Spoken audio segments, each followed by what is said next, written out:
90.3 WHPC, the voice of Nassau Community College. Welcome to another edition of From the Pressbox. My name is Rob Leonard, and joining me, of course, is my brother and award-winning sports writer, Tim Leonard. How you doing? We are part of the WHPC Sports Talk family, which is from the Pressbox 9 a.m. to 10 a.m. on Mondays, Sports Talk 5 p.m. on Mondays, 5 p.m. on Tuesdays, Thursdays at 9 p.m., and Friday at 3 p.m. And congratulations, by the way, brother, last Monday afternoon, the Sports Talk guys had Ron Darling on. How about that? And got him on because he's actually sort of pulled away from what I've heard from some of his interviews because of some of the accusations in his book. Well, Lenny Dykstra is threatening legal action, which is not usually what Lenny Dykstra makes threats about. Well, usually he's being sued. So for him to be on the other side of the suing might be enticement to him. Usually Lenny's solution for any sort of issues that he has involve a baseball bat. Yeah. So anyway, it was a pretty good interview. It's up on our Facebook page. Just look under Ron Darling. So if you want to hear Ron talk about his new book called 108 Stitches, which he got from the number of stitches in a baseball. That is correct, brother. So I did not know that until the case that I just heard him talk about it. So anyway, brother, we're on Facebook Live twice, brother. Look at this. I see that. We're on the WHPC page and our page. And there's Sean walking out. For anybody who was watching Facebook Live on my brother's account, that was Sean, station manager Sean Novat in the red shirt. He got the Jacob deGrom bobblehead. Nice. Yeah, that's well worth the trip. Even though the Mets, Hey, it wasn't a good game for the Mets. Zach Wheeler, he didn't do well yesterday. Nope. He's not doing well for the Schwammies so far this season. He's been a disappointment. We should say we'll talk about that later. We should say the Schwammies are my rotisserie baseball team. Rotisserie baseball league. Which are doing poorly. Yes. Anyway, I don't know if we should start with the Islanders or should we start with the NCAA? NCAA, brother. Which is more important? NCAA. No, I think the Islanders The championship game of any sport is way more important than pre-playoffs in any sport. The Islanders make the playoffs, have a home ice advantage for the first time since 1988. A long time. Yeah. NCAA is still more important. Okay, we'll go with you on this one because... yes, go with me on this one. I might go with you on this. I don't know. Anyway, the NCAAs are happening tonight. The men's finals are tonight. It'll be on Channel 2 at 9-something. 9:20. Yeah, of course. They Tip-off. can't start at 9. Yeah, you got to have your pregame. The whole night's going to be a pregame. Well, I can't help that. So anyway, also the women's championship was yesterday, and just quickly because I saw a little bit of it, I felt bad. How about that? It was who was it? Baylor versus Notre Dame. Notre Dame won last year. They had a chance to tie it with like 3.9 seconds. Yes. At the even less, I think. At the free throw line. And I didn't get the girl's name or the woman's name, but she missed the first one. I'm like, oh my God, painful. And then the second one she tried to miss on purpose, and it went in. So I was like, oh my God, that does happen from time to time. Yeah. So, but it was what they had. It was a nice ending, because I think Notre Dame had won last year, so.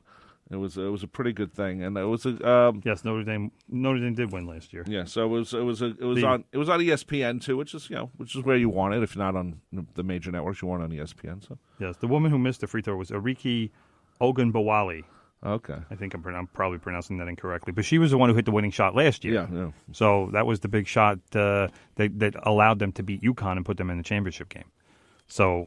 Sometimes it's good, sometimes it's not so good, which means that maybe Kyle Guy tonight could be in for a night of reckoning. Well, tonight is going to be a big game because we both thought that Michigan State was going to take the whole thing, and that's not obviously happening. So what happened with Michigan State? Let's start off quickly there. What happened was that Texas Tech played some really outstanding defense and showed the country just how much better this team has gotten since the season started.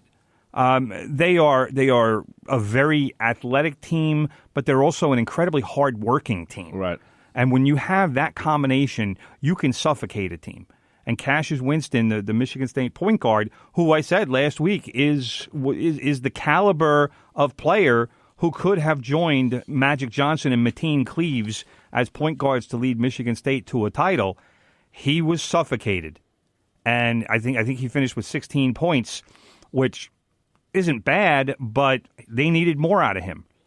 And he was not able to run the offense the way he had throughout the tournament and really throughout most of the season. He's one of the top players in the country, and they did not allow him to do what he does. And when you look at Texas Tech, everything they do comes off of their defense. Right. Whether or not they're going to be able to do that with Virginia tonight, that's what I'm not sure of. Because Virginia takes great care of the ball. They also play a very stifling defense, but it's a different kind of defense. Texas Tech comes after you, and they're a physical team, but they don't foul that much as a physical team would you'd expect them to. They don't really get into foul trouble as much. But they will come after you, and they go for steals, and they're taking chances on defense because they have the kind of quickness and the kind of athleticism that allows them to get away with that. Virginia is more of a stifling defense. They play more on the perimeter.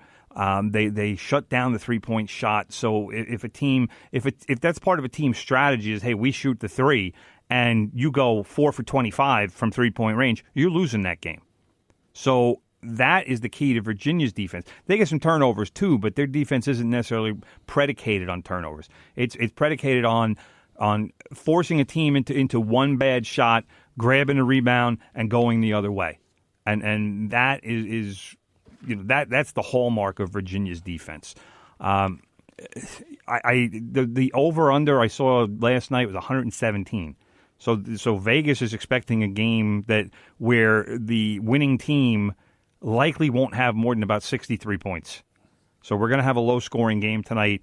Every basket is going to be at a premium. You're not going to have a run-and-gun, up-and-down kind of game. There's no way this game is going to be in the 80s tonight because neither team is going to allow the other team to get that high. Well, that's a good thing. I think a championship game should be more of a defensive thing than an offensive thing. It's going to be a battle. It's going to be, every possession is going to matter. Teams are going to be forced to take care of the ball because the other team, both of these teams are relentless in their defense. And like I said, it's in different ways, but every possession is going to matter. And because of that, turnovers, when they do happen, have the potential to really shift the game. Because if any team that goes on even like a 6-0 run, that's going to be a massive run in this game. You're not going to have any 12, 14-0 runs. It's not going to happen because both teams play too much defense. Where if they get a steal or they can get a turnover, they can probably possibly turn that into a quick basket. Right. But I'd be surprised if either team even gets to a 10-point lead tonight. And if they do, chances are the game will be over. Because I don't know if either team has enough on offense where they would be able to recover from that kind of deficit against either one of these teams. Who has the better history this season? I don't want to talk about history. This season, Virginia. Virginia has actually been ranked number one this season. Texas Tech hasn't. Texas Tech has been a top 10 team, but they were not. They were never close to number one. So this is a team, Texas Tech, that has gotten better as the season went on. They were not highly regarded before the season. They were picked something like 7th in their conference.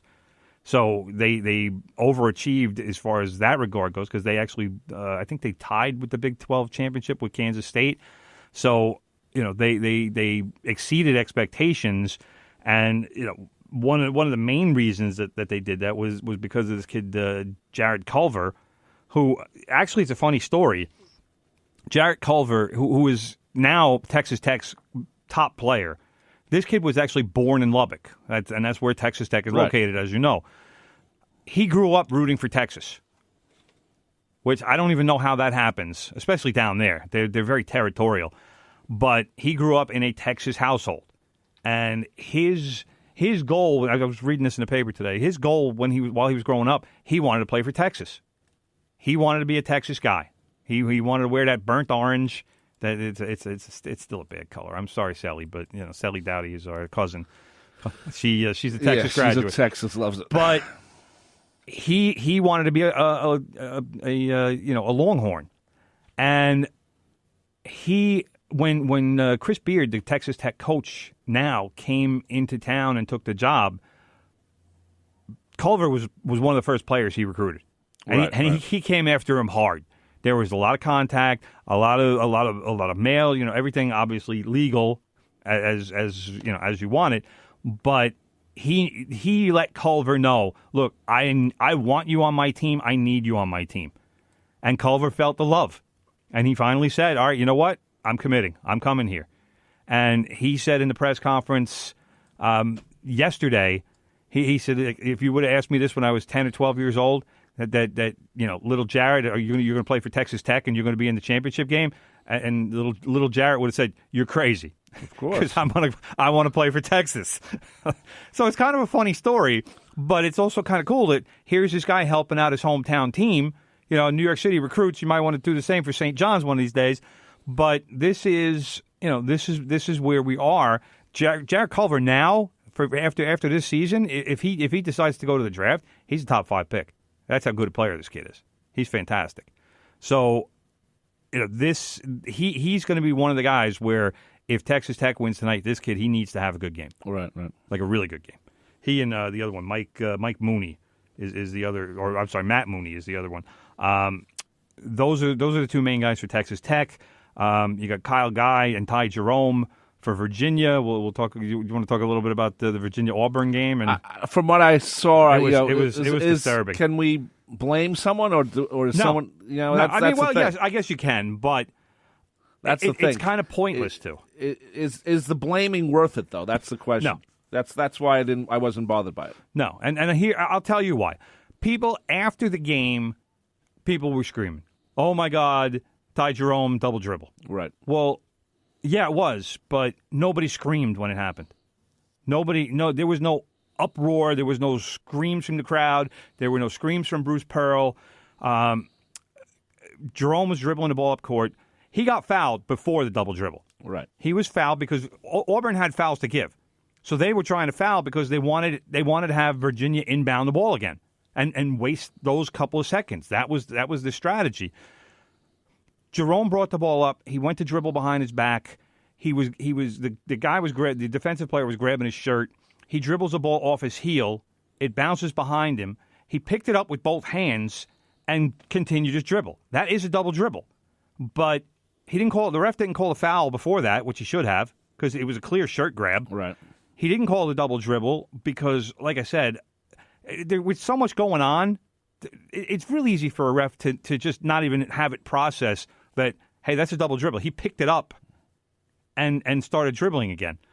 First of all, how many times is double dribble called anyway? I mean, that's the other thing. And also, the other thing about that, and this is something I just noticed, is that when you watch it in slow motion, you notice everything. But when you actually watch it in real time, it's much more difficult to watch that stuff. The game is fast, especially we're talking the last 10 seconds. Right.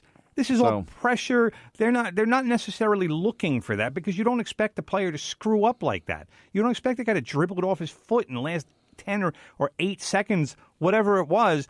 But then they called a foul after that because he fouled him again, the defensive player. So then they had to inbound. And when they inbounded, Kyle Guy gets the ball in the left corner, and the Auburn player jumps because he wants to try to contest the shot. He's certainly not looking to try to block it or foul the kid. Right. But when he landed, there was clear contact with the lower body. The shot was already off, but it doesn't matter. If you hit the player, it's a foul. And I mean, as much as I would love to scream and yell about it and say, well, Auburn got screwed. No, they screwed themselves.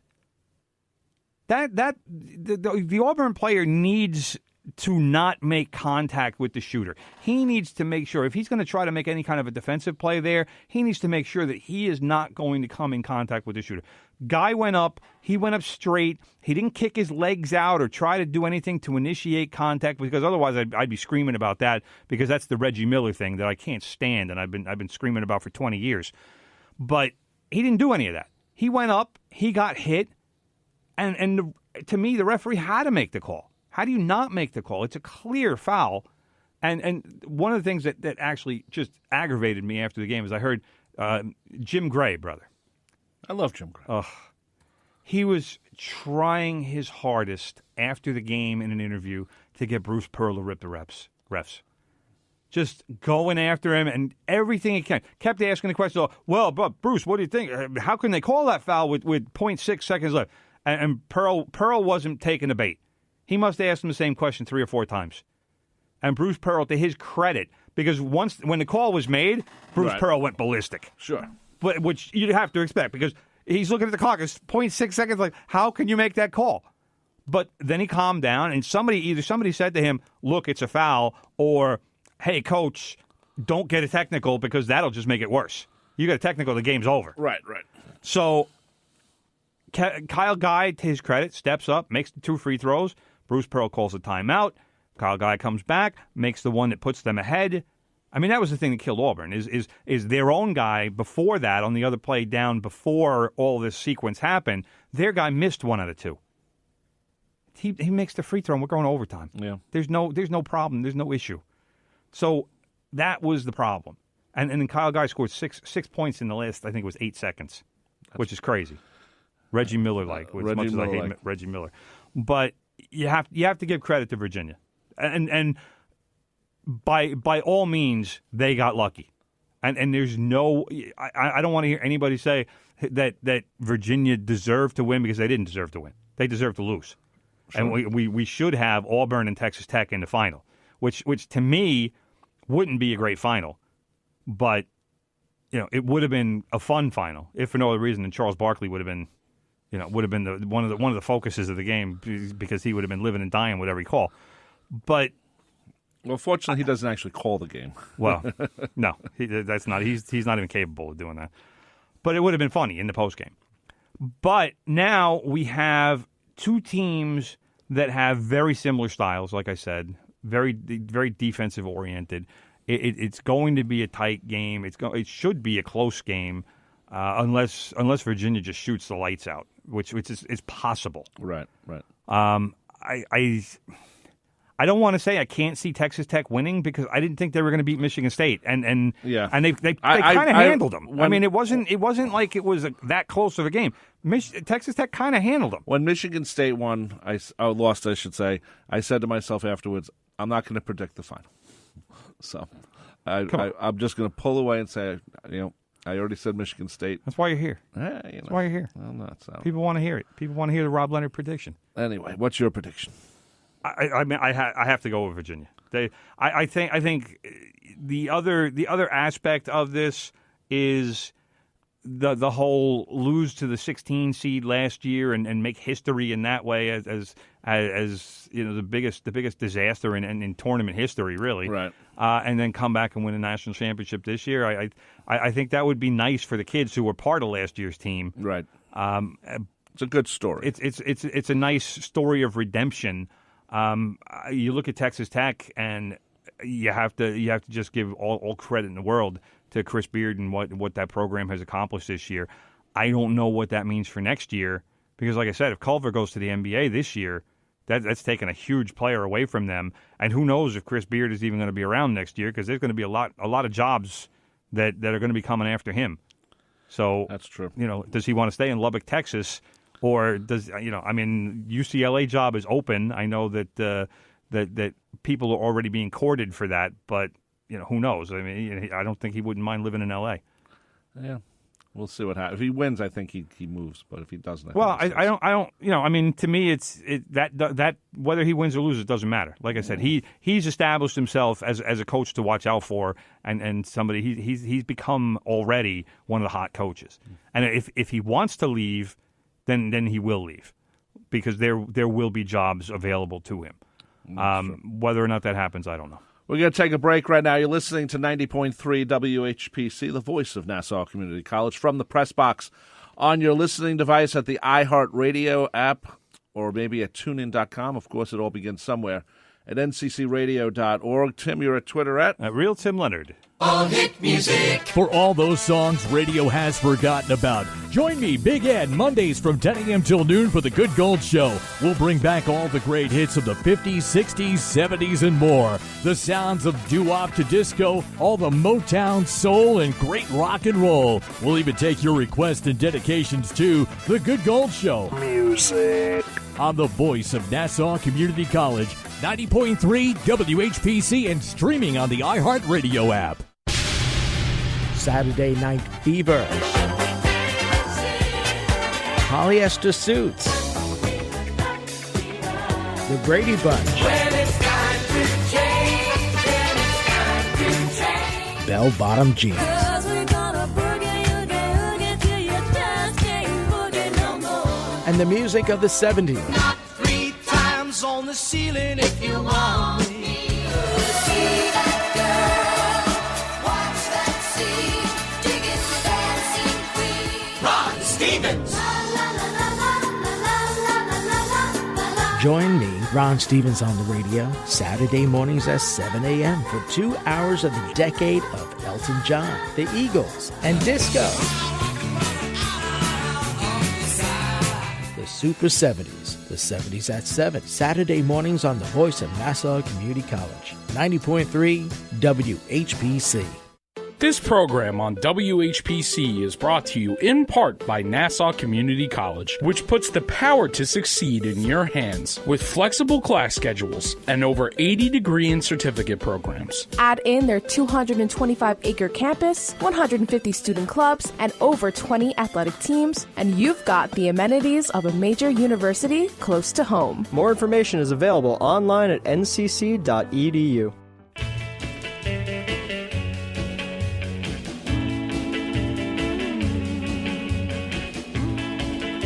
Pride of Lubbock.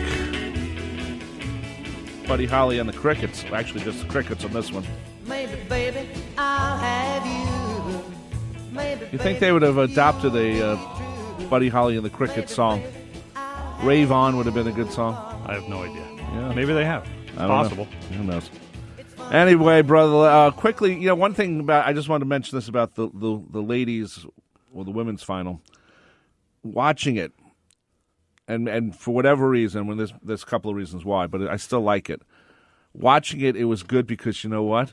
They kept going inside for shots. They were missing them, but they go inside. It's not like a 3-point bonanza with 2 minutes left. Well, they have some big girls. They can exploit the size. I'm watching this, and one thing Baylor I noticed. Baylor had that big 6'7" girl down low. I said there's no 3-pointers all over the place, so I was very happy about that. Well, But you anyway. should watch more of the women's game. Then I might have to. that's, I That's might how have they to. play. They play 4 quarters too. They don't play 2 halves. They play 4 quarters. As well they should. Okay, brother. Today is April 8th, 2019. And guess what? The New York Islanders, for the first time since 1988, have home ice advantage. You said, guess what? You didn't give me time to guess. Well, it's too much to talk about. So the Islanders have home ice advantage over at the old barn known as the NYCB Live, whatever it's called. We call it the Nassau Coliseum. I call it Fort Never Lose. This, I think, is so important for the Islanders for the first time in 31 years to have the home ice advantage. If they had the home ice advantage in 2002 against Toronto, where they won their home games and Toronto won their home games and Toronto won the series, they would have won that series. So rewritten history. Rewritten history. I also think that this playoff system or series is going to be extremely, extremely good. Because Thank you, brother, for that insightful commentary. Because I think the Islanders are going to kick the Penguins' butt. Okay. I also think whoever they play in the second round, they're going to kick their butt too. That would more than likely be the Washington Capitals. Right. Who they destroyed the other day, last game of the season in Washington. They beat them 3-0. True. They destroyed them. The Capitals didn't have anything to play for, though. The It Capitals does- already had first place. I know they had. The Islanders lost first place by a point. I didn't get to see the game, but I'm assuming that the Capitals probably rested some players. Doesn't matter. But You know what? they did split. The Islanders actually split 4 games. They were 2-2 against the Penguins and 2-2 against the Capitals. Yep. So this is all going to be very close. It's not going to be anything. There's not going to be any blowouts. The Islanders finished second place in the Metropolitan Division with 103 points. Yep. The Capitals were first place with 104 points. Yep. The Penguins, I want to say, had 100 points. I don't even remember. But I didn't write down their point total. But now the Islanders should have won. It was very close. We all know the Islanders should have won the division. We know that they screwed up. Well, No, they screwed up. They had that, a month and a half ago. They just went down the toilet for a couple of weeks. Yeah, they had a little bit of a dead spot there where they lost a few. Yes. So and these things happen, but I like to think that the old saying, defense wins championships, and if it does, then the Islanders are going to beat the Penguins. They're going to figure out a way to do it. Yep. Because the Islanders have had the best defense in the NHL this season. So the two goalies shared the Masterson Award, Leonard and Grice. The William M. Jennings Trophy. Isn't that what I said? What did I say? Oh, Masterson is sportsmanship. My bad.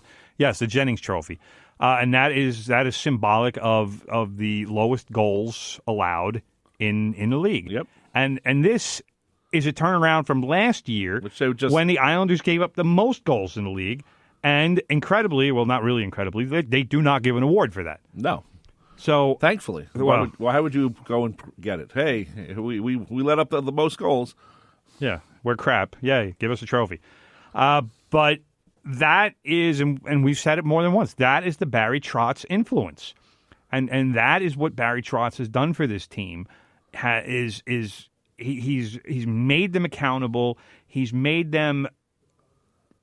I don't want to say he's forced them to play defense, but he basically has. Ice time is being given out according to how you play defense.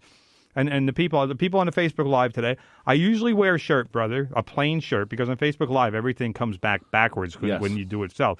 Today I have my Islanders shirt on. As well you should. As anybody watching the Facebook Live can see, I don't care that it's backwards. I wanted to wear my Islanders shirt today and show my support for the hometown team.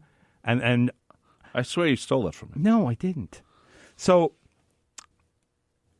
can the Islanders get through the teams in their division? I think they can. I think so. I'm not. The Washington Capitals don't scare me. Not anymore. Because and I'm not even judging that off of last night's game. That's no, I'm not. I'm judging based on the fact that at the beginning of the season, the big bad, they just won the Stanley Cup. Right. This year, I don't think they played up to their talent. They played well, but I think they played well. They were playing better a month or so ago. The Capitals went on a bit of a run where they won something like 10 out of 11, and that was when they went above the Islanders and got back into first place. Right. By the way, Penguins had 100 points. Yeah, that's what I said before. Yeah, I know that. Just confirming. Even when I don't remember, I remember. Okay. So that Rangers 78. Yeah. Well, Devils 72. Rangers high draft pick. Yes. But when you're looking at those teams, and Carolina's the fourth place team, what they have 99. 99. But you're talking about 4-point difference between four teams. Yeah. So anybody can win it. But if I have to pick who's going to win, give me the team with the best defense. Right now, give me the team that's been doing it all season. That they've been making defense a priority, and they're not going to just turn it on in the playoffs. Because let's face it, in playoff hockey, defense becomes more of a priority. So give me the team that's been playing that way all season. Yep. And that's the New York Islanders. Islanders gave up 196 goals. The closest to them is not even close. Oh, my God. Yeah, no, somebody gave up just over 200. I forget. 214, the Predators. No, it was somebody else. There was somebody else that was close. It was somebody with about 6 or 7 goals. Like somebody had 202 or 203 or something. Oh, 202, the Dallas Stars. Yeah, there it is. So the Islanders have home ice advantage in the first round of the playoffs. You'll love this, brother. Game 3, which is actually in Pittsburgh. And if you're going to Pittsburgh, I can't recommend Primanti Brothers highly enough. What a phenomenal place. Okay. No recommendation. No, you never know. No. You don't mention it. You don't mention it. I'll cut it out on the. So anyway, Game 3 is on Sunday at noon. Noon, brother. You'll love that. You love the noon start. Not on a Sunday. You like day games? I like day games. I want like a 1 o'clock game. Are you never happy? I get off the air at 12 o'clock. Well, then you need to hurry home. Anyway, Islanders yesterday, like we said, 3-0 win over the Capitals. Valtteri Filppula, I don't even know how to pronounce this guy's name. For the Islanders, came back from a hyperextended left elbow. Ouch. Missed 8 games with that, but scored 2 goals yesterday. He obviously now is ready for the playoffs. If he scored 2 goals in the first game back, you're ready.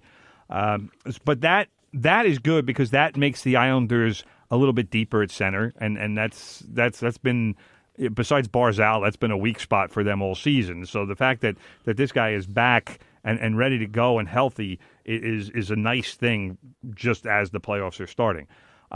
Like I said before, the Islanders and the Penguins split 4 games this season. The Islanders won both ends of the home and home on October 30th and November 1st. Right. Those scores were 6-3 at the Coliseum and 3-2 in a shootout in Pittsburgh. Then the Penguins returned the favor about a month later. They won 6-2 on December 6th in Pittsburgh, and then got a 2-1 shootout win in New York on December 10th. It doesn't get much more even than that. No. You know, I mean, those are both teams scored 6 in a win. Both teams won a shootout. There's not a whole lot that separates these two teams. So, will Pittsburgh's playoff experience matter? I think it might. I think it could. But the Islanders need to try to put that aspect of it out of their minds, because I think if Trotz can sell them on, guys, this is a new era. This don't worry about what they have done in the past, because obviously Pittsburgh, there's guys on that team that have won more than a couple of Stanley Cups. Sure. So, but if Trotz can sell them on, don't worry about their history and just play like we've been playing all season. There's no reason to change anything. Just keep doing it the way we've been doing it all year. Play defense, block shots. All about defense. Finish your checks. It's reclaiming the Islanders' history, right, as well as the fact that you need to play better defense in the NHL. Just the way it works. That's and last season, the especially Islanders, in the playoffs. You mentioned the Islanders were not what you would call they were the worst of good defensive team. No, it's not even a good defense. They were the worst. So we're very happy with where the Islanders played this year. My only qualm is that after the first round, it goes to the Barclays, and that could hurt the Islanders a little bit. Well, we'll see. I mean, they start up on Wednesday. Game 1 is Wednesday night, and then Game 2 is Friday night. Right. So that's the playoffs start to stretch out a little bit. Yeah. But basically, you're going to be playing a game almost every other day. That's pretty much the way the playoff schedule goes. Because, like I said, Game 3 is on Sunday in Pittsburgh. So, the problem is, if the series goes 7 games, that's 2 weeks. Yeah, well. So that's just part of the deal. That is part of the deal. But yes, they go to Barclays after, hopefully, assuming that they get through the second round. You want them to get there. You want them to get there. I want them to get to play the Tampa Bay Lightning. Yeah, I want that. In fact, I would like it if somebody beat the Tampa Bay Lightning before the Eastern Conference Final, but I certainly anticipate the Lightning being in the Eastern Conference Final. To me, the Lightning are by far the best team in the NHL.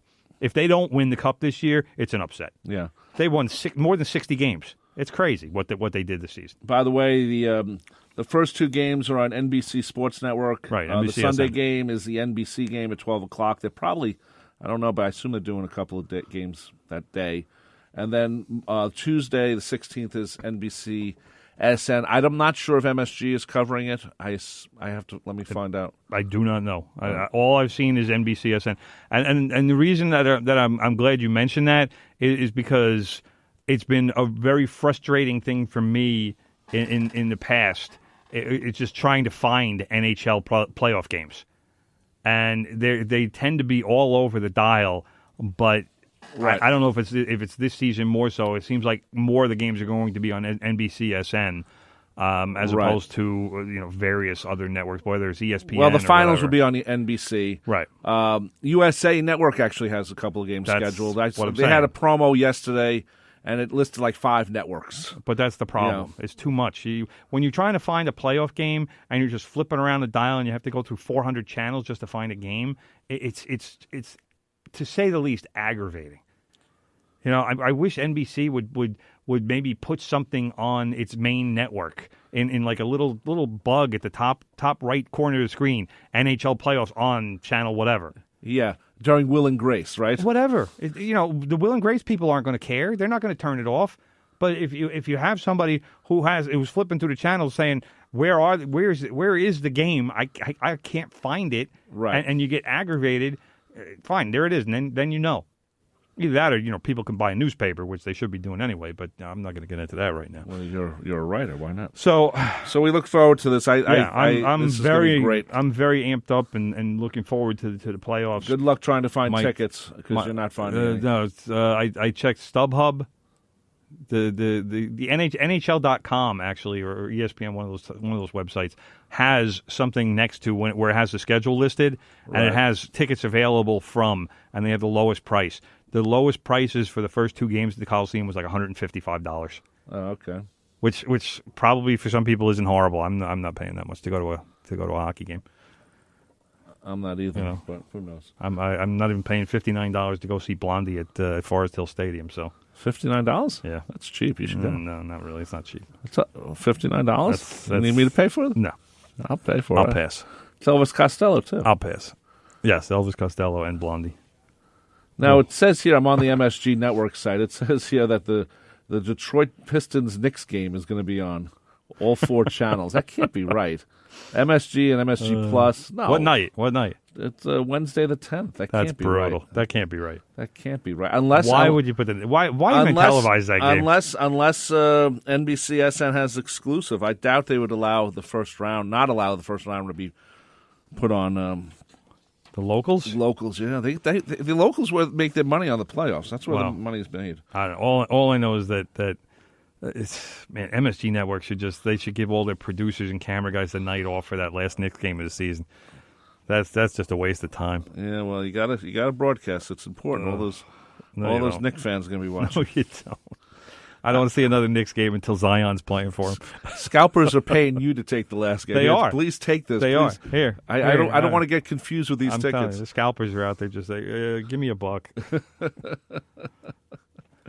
Anyway, you're listening to 90.3 WHPC, the voice of Nassau Community College. From the Press Box is on your radio. This becomes a podcast later on, sometime in the Monday hours. We're not sure exactly when. Sometimes it's earlier, sometimes it's later. But if you want to see it or hear it again, it's there. It's on your iHeart podcast app. It's on iTunes. It's on Spreaker. It's everywhere. We are everywhere. We are everywhere, man. Anyway, we're going to take a break. We'll talk some baseball right after this. Tim, you're at Twitter at? Still at Real Tim Leonard. I'm just asking. How about a phone number? Give him a phone number. Oh, yeah. Why don't you give it? People call in. We want to hear your predictions for tonight's game. 516-572-7440. That's right, brother. Thanks for listening to 90.3 WHPC. But now we offer you the chance to do more than just listen. You may not know it, but non-commercial educational radio at 90.3 WHPC is made possible by listeners like you. Now is your chance to help us continue to provide the unique programs we currently offer, as well as the chance to help us grow our educational mission, which is to provide professional broadcast training to qualified Nassau Community College students. Your favorite shows will be holding their once-a-year annual fundraising marathons this month. If you love what you're hearing, prove it by making a one-time tax-deductible gift. WHPC, helping people communicate. More details at ncc.edu/WHPC. Okay. Yo. Tell your friends about the Nassau Morning Madhouse. Hear what you're missing. Check it out. Check it out. We're talking about, someone's choice of a food item that they use to use it as a weapon. So, Florida man yesterday smashed his wife in the face, right? Nice. With a Taco Bell burrito. This man's a legend. Causing some to go up into her nose. According to police, who arrested the suspect on a domestic battery charge. He better have said something cool right before throwing it. Yo quiero Taco Bell. Live mas. Yeah, live mas. Live mas. Live no mas. Nassau Morning Madhouse. Weekday mornings from 7 to 9. Yeah. On the voice of Nassau Community College. 90.3 WHPC.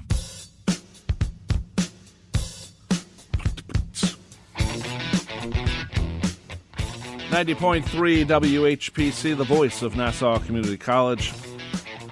From the Press Box, I'm Rob Leonard. He's Tim Leonard. Talking baseball, talking sports every Monday, 9 a.m. to 10 a.m. And brother, we were playing the alarm. No, I decided not to. The alarm is this week, though, right? The New York City gathering is this weekend. It's very important. Figured I'd throw that out there. Maybe we should have, could we get your boy Mike Peters? Mike Peters come down? He's busy. He's got a busy week or weekend. Now, what's wrong with the Yankees, brother? They suck. What? What are you talking about? They just swept the Orioles. What are you talking about? 5-4. Tampa Bay is in front of them. Baltimore's 4-5. The Yankees are 5-4.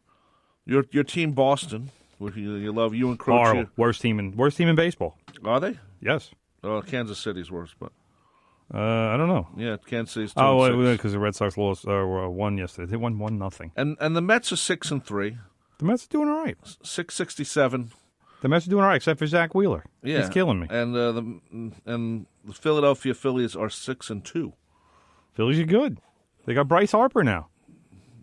See what Bryce Harper did against the Nationals? No, I didn't. First game.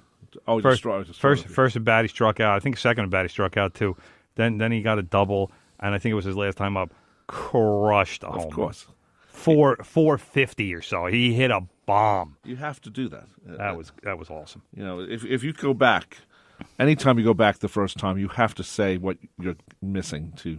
They were booing him too. Oh, of course they're going to boo him. I mean, I don't know. Well, I shouldn't say the Nationals never made him an offer because they did make him an offer, and their offer probably overall was better than what the Phillies offered. The Phillies gave him 12 years for what was it, $330, I think it was, and the Nationals had offered him 10 years for $300. Right. So I don't know why you don't. There was a great article in yesterday's Daily News from our friend Bill Madden talking about how free agency is just almost doesn't exist the way it doesn't, because so many teams are not signing players, and he blamed it on the salary cap and other things like that, and teams, lower division teams, so to speak, not spending the money that they get from they don't, like the Red Sox or the Yankees when they go over the cap. Yeah. Well, first of all, there's not that much money in luxury tax revenue anyway. Only a couple teams go over it. Right. But Bill Madden, of course, is 100% correct. The other issue, as far as that goes, is the elite players, the Dallas Keuchel and the Craig Kimbrell, both of whom are still unsigned. Right. If they sign with another team, their former team gets a draft pick from the team that signs them. Teams don't want to give up their first-round draft picks. So in the old days, they didn't really care about it. The baseball draft's never been like the football or the basketball draft. But now it is. Now they realize that they can build teams with those guys, and even the Yankees, who used to be, they didn't care about the first round picks at all because they just kept giving them away because they would sign more and more free agents. But now even the Yankees are like, hey, we want our first round pick. We'll pick a guy and maybe we'll trade him, but we want to be able to pick the guy. I just can't believe Dallas Keuchel hasn't been signed by anyone. Here's a guy who. He's good. He'd be a difference maker for many teams. He would be. He's the problem with Keuchel, I think, is that he's not a flamethrower. He's a good pitcher, but he's a good pitcher who is starting to get up in years, and apparently was very adamant about wanting, I think it was 6 years, which would have taken him through his age 37, I think, or 38. I think it's 37. I think he's 31. So teams don't want to pay that long for a pitcher. No, they don't. Especially one who's got mileage on him already. Especially one who doesn't throw that hard. Keuchel he's a crafty left-hander. You would think that would be better because he would last longer. He wouldn't throw his arm out. Not necessarily. It's more about innings and how many high leverage situations you have in your arm as opposed to how fast you throw. One of the things that Madden mentioned, it was a great point. He says a lot more players now are signing early to stay with their team.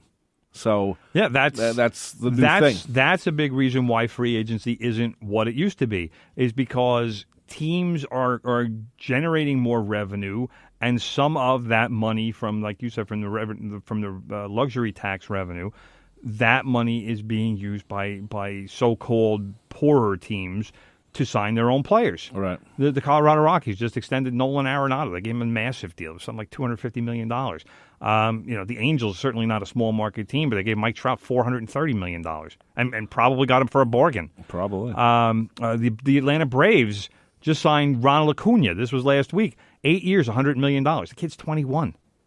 He was Rookie of the Year last year in the National League. He is expected. He's expected to be a superstar. That's tough though, because if you're him, you're like, he's 21 and he has $100 million. You cash in. You cash in. And you know why? Because he'll be a free agent when he's 29 or 30. I think the Braves also have one. They have a buyout on it? One option year, or maybe two, but I think he can become a free agent when he's 30, which means he can cash in twice. He can sign a 6-year deal at age 30. Sure. Especially if he's putting up numbers like he has, like he's expected to. You got to want to stay where you are, though. That's the other thing, too. I mean, that's, we said it last week. Eloy Jimenez for the Chicago White Sox hadn't played a game at the major league level. They signed him for, it was 6 years, $43 million. He's going to be a superstar. Right.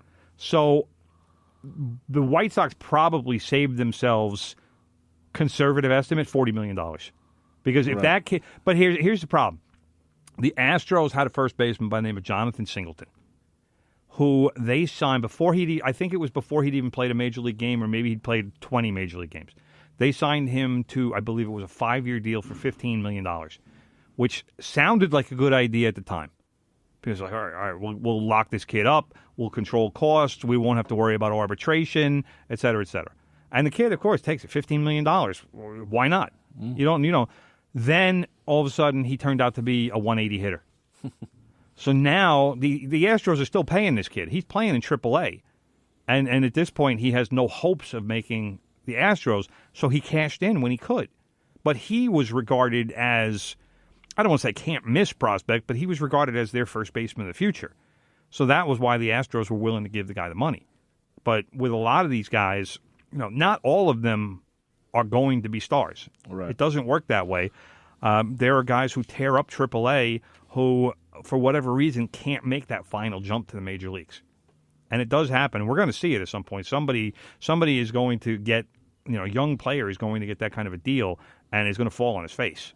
And the team is going to have to pay him. It won't be as bad as, let's say, the Chris Davis contract for the Baltimore Orioles. Chris Davis is now, after the series with the Yankees ended yesterday, Chris Davis is 0 for 44 going back to last season. I mean, this guy, he's two at-bats away from tying the Major League futility record. And this is a guy who's making like $23 million a year or something like that. So it does work both ways in a bad way if you're the team. That's not good. That's not good. No. Anyway, the Mets are doing okay. Jacob deGrom is doing well. Which you DeGrommer. Like. DeGrommer. Robinson Cano is listening to me. You remember what I said? Yeah. I said if we got 2 good years out of Robinson Cano, I'd be happy. I was hoping the first 2 years. I was going to say, I guess you meant this year. Yes. But Zach Wheeler is killing me. Not doing what he's supposed to be doing. That, I guess, is the best way to describe him. Killing me. He's killing you. Seven walks yesterday. 7 walks. How do you walk 7 guys? 12-9. I mean, he was 12-3. I mean, the Mets actually came back in that game and made it close. But Zach Wheeler did not give the Mets any kind of chance to win yesterday. And that's bad. I mean, the Mets, they've hit better than expected, but the Mets still need their pitching to be, I don't want to necessarily say lights out every game, but they need better than the 2 starts that Zach Wheeler's put in. His ERA is over 10. This is a guy who, in the second half last season, was as good as DeGrom. I know. That's how good he was. His ERA in the second half last year was something like 1.6. It was ridiculous. He was just as good. He was. Every start was 7 innings, 1 run, 7 innings, 2 runs, 8 strikeouts. It was and no 7 walks. I'll tell you that. No. So I don't know what's going on with Wheeler, and I mean, not that I was expecting him to be as lights out again, but I think myself and certainly Met fans were assuming that Zach Wheeler had finally figured it out, and that he was going to have a strong season from day one in his first start. Now, are we going to have to wait for Wheeler to go through a lousy first half to all of a sudden get it back in the second half? And maybe they shouldn't have had the bobblehead on the Jacob deGrom bobblehead day on the day he pitched. Well, I don't know. All I know is that you never know. All I know is what gets a pitcher to go the wrong way. All I know is that Zach Wheeler is pitching for a contract this year. He's a free agent after. He and the Mets be proving himself. The Mets right now are looking smart because they could have extended this guy, and it probably would have taken somewhere in the area of 5 years for about $80 million to do it, to get him extended. And right now, that number is going down. Right. Well, because Wheeler, I know it's only 2 starts. It's small, very small sample. I don't want to go hysterical. But then get crazy, again, DeGrom looks well. good, and he's 2-0, and this is like DeGrom's been lights out. He's been fantastic. So DeGrom's been as good as last year, which I said wasn't going to happen. He's been as good as last year. Yeah. So it's going backwards for one, going forward for the other. We should say that the Nets have made the playoffs. Well, before we go to the Nets, bro. First of all, we didn't even talk about the Yankees. Who cares? But we're running out of time. Peter Alonso, brother. You want to talk soccer later? Peter Alonso. Okay, we'll talk. Peter Alonso is a major league hitter. Okay, and the fact that the Mets were even considering sending him back to the minor leagues, it shows you how ridiculous that whole service time argument is. Because this kid, he hits bombs. He's a good hitter. He's going to be the Mets' first baseman for 10 years. At least, if not longer. It'll be nice to have a first baseman. I'm impressed by the bat. Okay. Very impressed. Okay. We should say the Nets made the playoffs very quietly, considering the big story in New York basketball-wise has been the destruction of the Knicks by the Knicks themselves. So, yeah, I'm happy for the Nets. Good for the Nets. The pride of Brooklyn now. Proof that you don't need to sign 9-figure contracts to turn things around in the NBA. Yep. And I'm certainly not saying that the Nets are going to contend for a title because they're not. No. But the fact that the Nets, who were the joke of the NBA, 2 years ago? 3 years ago. 2 years ago. 2 years ago. 2 years ago. And are now 41-40 and are either going to be the 6th or the 7th seed in the Eastern Conference. You got to give all the credit in the world to Sean Marks and Kenny Atkinson because those two guys have just done a phenomenal job. Yep. And Marks has identified talent and brought in a lot of under-the-radar guys. He traded for D'Angelo Russell after that whole incident with Swaggy P and whatever that rapper girlfriend of his was with he was cheating on her. So, but brought D'Angelo Russell, and D'Angelo Russell's turned into a star like he was supposed to be when he was drafted by the Lakers 5 years ago. Right. So that is a great thing for the Nets. And they're going to have some salary cap space in the offseason this year. I'm kind of curious to see who they can bring in and somebody who can really push that team up another level and into the mid 50 win level and get them into a position where they're not 6th in the conference, they're like 2nd or 3rd in the conference. Well, Philly has 50 wins this year right now. Boston has 48. And Brooklyn has 41. Toronto's good. Cousin Kawhi's on Toronto. 57-24. Just a reminder, brother, FM Punk every Thursday at 11 p.m., a radio show dedicated to all different kinds of punk music, including metalcore, hardcore, thrashcore, folk punk, and pop punk, hosted by Riley Hogan. That's FM Punk every Thursday at 11 p.m. right here on 90.3 WHPC, the voice of Nassau Community College. Sweet. Just love FM little Punk. reminder. Love FM Punk. So anyway, the Nets, the playoffs are starting up next week, so we'll talk about more about that next week. The Knicks, meanwhile, have clinched the worst record in the NBA. All right, Not that Knicks. it matters. See, the Knicks. This is how bad the Knicks are at what they do. The year that they finally decide to tank is the year that the NBA says we're not going to allow teams to tank like the 76ers that did all of those years because we don't want that appearance in our league. So the bottom 3 teams all have the same chance of getting the number 1 pick this year. So the Knicks finishing with the worst record in the league, it doesn't do them any good. It doesn't help them.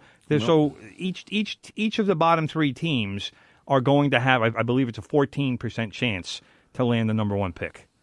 Okay, well, and that's going to be the best. So there's 13 teams involved in the lottery.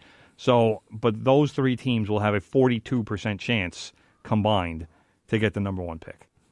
So if we know the Knicks, it's don't hold your breath. Dave DeBusch is not around to cross his fingers. Well, there's no frozen envelopes in the spinny thing, whatever it's called. What, are you trying to imply something, brother?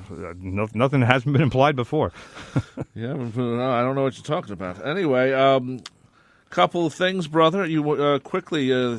The WWE, even though it's sports entertainment. I figure we'd get one mention of the WWE on the show. I think this is the second time in 5 years that we've had WWE mention on the show. Yeah. But the reason that I wanted to mention it is because Bret the Hitman Hart was actually tackled by a fan, by Right. some lunatic, during the WWE Hall of Fame ceremony, which apparently was at the Barclays Center the other night. Yeah, they had it's like a weekend because they were at the MetLife Stadium and the Barclays for Right, the for show. WrestleMania. Yeah. Now, I will admit, when I first saw the video, I laughed because it was so stupid. First of all, why are they how did this guy get in, and how was he allowed to get in? But then, when I did a little research, I found out Bret the Hitman Hart actually had a stroke not so long ago. Right. He is 61 years old. He looks Horrible. way older than Yeah. he used to not so long ago.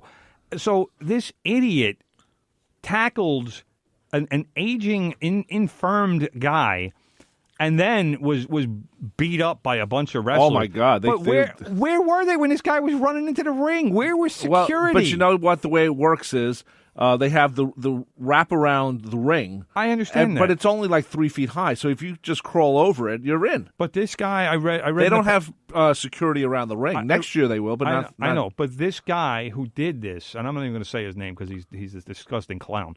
But he apparently was. Was he UFC or MMA? He was reported for stalking an MMA guy in, I think it was Nebraska or wherever he's from. First of all, how dumb do you have to be to stalk an MMA guy? I don't know. Talk about a recipe for getting your butt kicked. Yeah. You can stalk an MMA guy? By the way, last week Tonight with John Oliver, yes, there was a great thing about WWE and contracts and how they treat their people. They treat them badly, and they're considered contracted workers. Yes, which means they don't get any benefits. Nope, health wise, and considering it's a TV show, really. You know, I'm surprised that AFTRA hasn't come in, or SAG, or someone should say, hey, you know, these guys are part of your storyline. They're not, and plus they work all year. It's they wrestlers are on the road 300 days a year. Right. It's crazy how so the schedule it was is. a great story. Look it up on John Oliver's site. And also one thing they had at the WrestleMania this year, they had a female main card. Yeah, the main card. all-female main event. Apparently there was 3 of them in the ring, and one Ronda Rousey, Charlotte Flair, Ric Flair's daughter, and Becky Lynch. So apparently Becky Lynch, who was the only one of those 3 I never heard of, defeated Charlotte Flair and Ronda Rousey to become the Raw and SmackDown Women's Champion. And that closed out WrestleMania 35, and I really have no idea what any of that means. Ronda Rousey, you know. Then again, I'm watching TMZ or one of those shows, and they were asking if she was going to get pregnant, and you can't be pregnant and be a wrestler. So. That's true. That would be bad. So Anyway, quickly, brother, we have 1 minute left. Big Ed's in the studio. He's going to have a 4-hour extravaganza fundraiser today. Please be listening to Big Ed. Women's soccer, brother. US 6, Belgium 0. Well, the big thing about that was that they had a reunion of the 1999 Women's World Cup team. You should have been there. You covered that game. them. Yes, I did, and I was watching that. They gave everybody an introduction, so that was nice. The only 2 players that were unable to make it were Carla Overbeck, the captain, and Tiffany Milbrett, who actually played a little professional soccer in New York after that World Cup. Mia Hamm was there? Mia Hamm was there. Absolutely, she was there. She loves that stuff. And a little more soccer for you, brother. Tottenham, my club Tottenham, won the first match to be played in their new stadium, the 62,000-seat capacity stadium, which already is being hailed as the best stadium in Europe. Of course. Why wouldn't it be, Timothy? They beat Crystal Palace 2-0. Your man Heung-min Son got the first ever goal in the new stadium. Wouldn't it be more appropriate if my boy Harry Kane got it? He should have, but he didn't. So Heung-min Son had to get it. Christian Eriksen added another. Tottenham will play Manchester City at home tomorrow at the big ballpark in the first leg of its Champions League quarterfinal. Okay. Tottenham is not at all the favorite to win that particular tie, as they call it. Your boys Liverpool. Let's close it. No? We got to go. Right. Big Ed's ready. He's Big Ed's set up. Once he gets this, they see the instant replay thing here. All right, that's good. We don't have to talk about Once Liverpool. he gets it going, it's over. We got that's the over part. Oh, it's not on. Oh, we can talk. 20 seconds then? 20 seconds? 20 Do I have seconds? 20 seconds? Yeah, I'll 20 talk about seconds. Liverpool is currently in first place in the Premier League with 82 points. They have played one more match than Manchester City, which has 80 points. The title, brother, ironically enough, likely will come down to whether or not Tottenham can get points off of Manchester City when they play a Premier League game next week. They play on Tuesday for a Champions League game. Then they'll play next weekend for a Premier League. If Tottenham can get points, Liverpool has a chance at the title. If Tottenham loses, your boys are done. Sorry to hear that. Anyway, coming up next at 10 o'clock, Big Ed has 4 hours today due to fundraising. So give some money to Big Ed. Good Moses show. Malone would love that. What? Faux, yeah.